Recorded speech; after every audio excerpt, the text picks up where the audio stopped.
تصویر آپ کو دکھائی جاتی ہے وہ گراؤنڈ کی تصویر نہیں ہے.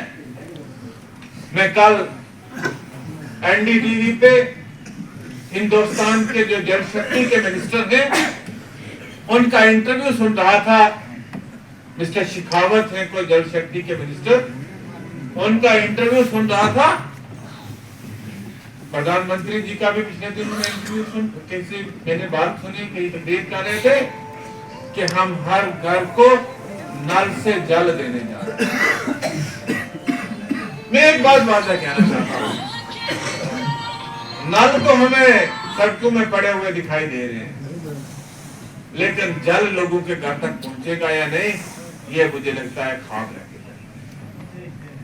جس طریقے سے کہا گیا تھا کہ ہم نے سوچھ بھارت اور بھارت نرمل مشن میں ہر گھر میں ٹوائلٹ بنا دیا ہے, آج بھی میرے علاقے میں جا کے دیکھیے 30% سے زیادہ لوگوں کے گھروں میں ٹوائلٹ نہیں ہے. لیکن یہی کیا گیا اس وقت کہ جناب ہم نے 100% لوگوں کے گھروں میں ٹوائلٹ بنا دیا. میں نے کئی بار افسروں کی میٹنگوں میں بھی کہا کہ یہ فلیگ شپ پروگرام ہمارے لیے کبھی کبھار آتے ہیں, اور یہ flagship programme government of India کی ایک براڈر مشن کے تحت آتے ہیں کہ وہ لوگوں تک پہنچے. لیکن بدقسمتی ہے آج بھی ہم گاؤں میں جاتے ہیں تو ہمیں جل جیون مشن کی پائپیں سڑکوں پہ پڑی ہوئی دکھائی دیتی ہے. 90% جل جیون مشن جو ہے وہ کاغذوں پہ فرضی چل رہا ہے. میں کسی کی تنقید نہیں کرنا چاہتا, لیکن 90% کسانوں نے جل جیون کے مشن کے کام آگے سبلیٹ کر دیے ہیں, آگے عام لوگوں کو بیچ دیے ہیں, اور جو کوالٹی اور سٹینڈرڈ کو مینٹین نہیں کرتا. ہم نے بھی بہت بار accelerated water supply scheme, AIBP, NRDWP ایسے فلیگ شپ پروگرام یہاں پہ آئے, اور ان فلیگ شپ پروگرام کے تحت بھی بہت ساری پائپیں آئی. لیکن بعد میں ہمیں چلا کہ پائپیں تو آگے بیچ کی, پیچھے پانی کا سورس ہی نہیں, اور پھر لوگوں کو 20-20 سال تک پانی کا انتظار کرنا پڑا. تو ہم یہی چاہیں گے کہ جو مشن گورنمنٹ آف انڈیا کا ہے, جو ڈسکنیکٹ ہے وہ ڈسکنیکٹ ختم ہونا چاہیے. میں نے ایک بات شروعات میں کہی کہ گورنر صاحب کی نیت جتنی مرضی اچھی کیوں نہ ہو, لیکن فیڈ کرنے والے جب تک عوامی نمائندے نہیں ہوں گے, جو گراؤنڈ رپورٹ عوامی نمائندے دیں گے, وہ شاید آپ کو بیوروکریسی سے نہیں مل پائے. وہاں بھی ایک چین آف سرکل ہے نیچے تک, جو نیچے سے کہا جاتا ہے وہی اوپر سے بھی کہا جاتا ہے, کیونکہ ان کو ریلائی اسی پہ کرنا پڑتا ہے. لیکن پولیٹیکل سسٹم میں مجھے یقین آپ پہ ہے. میں آپ کے گھر جاتا ہوں, میں آپ کے گاؤں میں جاتا ہوں, میں آپ کے محلے میں جاتا ہوں, میں آپ کی لوکیلٹی میں جاتا ہوں, میں آپ کی غمی میں جاتا ہوں, میں آپ کی خوشی میں جاتا ہوں.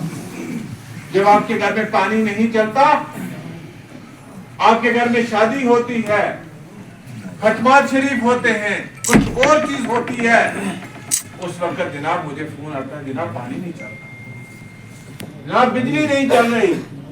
تو ہمارا ایک کنٹیکٹ لوگوں کے ساتھ, میں چاہوں گا اتنی بڑی تعداد میں آپ لوگ یہاں پہ آئے ہیں, میں آج یہاں سے میسج دینا چاہوں گا ریاستی سرکار کو, اور بالخصوص ہندوستان کے وزیر اعظم جناب نریندر مودی جی کو, اور ہندوستان کے ہوم منسٹر صاحب کو, کہ جناب کیا یہ جموں کشمیر جس نے جناب کی 2 نیشن تھیوری کو ریجیکٹ کر کے ایک سیکولر ہندوستان کے ساتھ ہلاک کیا تھا, ہم پچھلے 10 سال سے یہاں جمہوری حقوق سے کیوں محروم ہیں؟ کیوں یہاں پہ لوگوں کی چنی ہوئی سرکار نہیں ہے؟ یہ معنی نہیں رکھتا کہ MLA ذوالفقار بنے یا MLA بلونت سنگھ بنے. یہ معنی نہیں رکھتا کہ MLA ماسٹر سودہ رام جی بنے یا ماسٹر اسلم صاحب بنے. یہ معنی نہیں رکھتا کہ یہاں عارف لاکھر بنے یا یہاں پہ آکاش ٹھاکر بنے. معنی یہ رکھتا ہے کہ جمہوریت میں طاقت جو ہے وہ عوام کے ہاتھ میں ہے. آج 10 سال ہونے کو ہے. آخری الیکشن جموں کشمیر ودھان سبھا کا، جموں کشمیر اسمبلی کا 2014 میں ہوا اور آج ہم 2024 میں ہیں. ہمارے ساتھ جن ریاستوں میں 2014 میں الیکشن ہوئے تھے، آج تیسری مرتبہ وہاں الیکشن ہو رہے ہیں. کسی کی سرکار بنے لیکن بنے تو لوگوں کی. کیا حق بنتا ہے کہ جو اس سنویدھان کی جو بیسک ٹینٹ ہے، جو بیسک پرنسپل ہے اس کانسٹیٹیوشن آف انڈیا کا، وہ لوگوں کو ادھیکار دینے کا تھا، وہ لوگوں کو طاقت دینے کا تھا. لیکن آج لوگوں سے طاقت چھین کے چند لوگوں سے ہاتھ. پھر یہ کیا معنی کہنا جاتا ہے جمہوریت کا؟ مجھے بہت تکلیف ہوئی اور ہر دن مجھے اس وقت تکلیف ہوتی ہے جب میں ہندوستان کی دوسری ریاستوں میں سرکاریں بنتے دیکھتا ہوں، جب ہندوستان کی دوسری ریاستوں میں الیکشن ہوتے دیکھتا ہوں، تب مجھے یہ تکلیف ہوتی ہے کہ ہمارے جموں کشمیر کے لوگوں کو ہم نہیں بات کرتے 370 کی، ہم دوسری باتیں نہیں کرتے، لیکن 70 سال میں 75 سال میں کوئی ریاست یونین ٹیریٹری نہیں بنی ہندوستان کی ہسٹری میں. کبھی کوئی ڈسٹرکٹ تحصیل بنتے نہیں دیکھا، کبھی کوئی ہم نے ڈویژن ڈسٹرکٹ بنتے نہیں دیکھا. لیکن یہاں ہمیں دیکھنے کو کیا ملا؟ ریاست سے یونین ٹیریٹری. یونین ٹیریٹری کیا ہوتی ہے؟ ہمارے بہت سارے لوگوں کو یونین ٹیریٹری کا معنی ہی نہیں پتا ہے. یونین ٹیریٹری ہو گیا کہ ہم مرکز کے زیر انتظام ایک علاقہ ہے، وہ مرکز والے جس طریقے سے چاہیں وہ یہاں سرکار چلائیں، وہ یہاں جس کو نامزد کر کے بھیجیں وہ یہاں سرکار چلائیں. لیکن میں ایک بات کہنا چاہتا ہوں، نیت کسی کی کتنی بھی اچھی ہو، مجھے اس بات کا پورا اعتبار اور یقین ہے کہ جموں کشمیر کے جو اپ راجیپال ہیں منوج سنہا صاحب، ان کی بہت اچھی نیت ہے.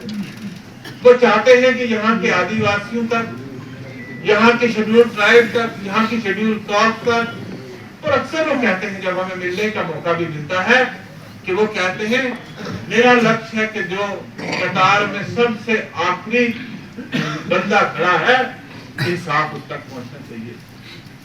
جناب ہم سرکار میں رہ کے آئے ہیں، ہم بھی وہی یقین کرتے رہے جب ہم سرکار میں تھے جو ہمیں افسر بتاتے تھے.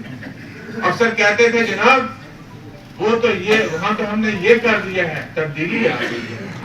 اور میں اس کانفرنس ہال میں آتا تھا اور مجھے یہ سامنے والے پروجیکٹر پہ جو تصویر دکھائی جاتی تھی مجھے لگتا تھا کہ رجوری کی تصویر تو بدل گئی ہے. اور مجھے اپنے دل میں کئی بار فخر ہوتا تھا، ہو سکتا ہے کہ تکبر بھی ہوا ہو کہ ہم نے تو رجوری کی تقدیر بدل دی ہے. لیکن جب ہم منوج سنہا صاحب گراؤنڈ پہ واپس آئے تو ہمیں لگا کہ ہمیں افسروں نے مسلیڈ کیا، ہمیں افسروں نے غلط تصویر دکھائی ہے، ہمیں وہ حقیقت نہیں دکھائی گئی.